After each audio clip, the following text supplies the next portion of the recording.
जून ते सप्टेंबर या कालावधीत झालेल्या अनियमित पावसामुळे परभणी जिल्ह्यात प्रचंड शेती नुकसान झाले। हे नुकसान भरून काढण्यासाठी शासनाने एकूण 918 कोटी 73 लाख रुपये अनुदान मंजूर केले आहे। यापैकी अतिवृष्टीपुरासाठी 423 कोटी 62 लाख रुपये, रब्बी पेरणीसाठी 495 कोटी 11 लाख रुपये मंजूर केले।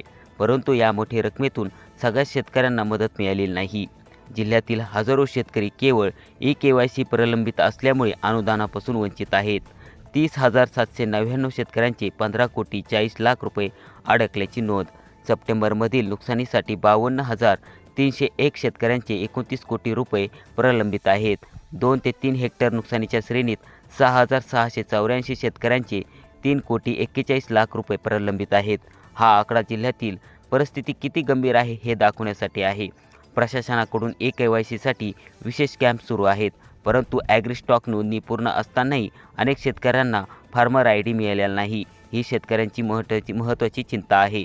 तरीही आत्तापर्यंत सुमारे 2,64,000 शेतकऱ्यांना 173 कोटी 26 लाख रुपये आणि रब्बी हंगामासाठी 3,09,000हून अधिक शेतकऱ्यांना 285 कोटी 69 लाख रुपये वितरित करण्यात आले आहेत।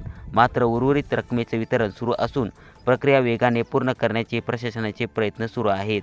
निसर्गाच्या कोपाला तोंड देत असलेले शेतकरी आज केवळ आधार आणि तातडीच्या मदतीची अपेक्षा करतो, परंतु शासनाची मदत वेळेवर पोहोचणे हेच महत्त्वाचे पुनर्जीवन मुख्य साधन आहे।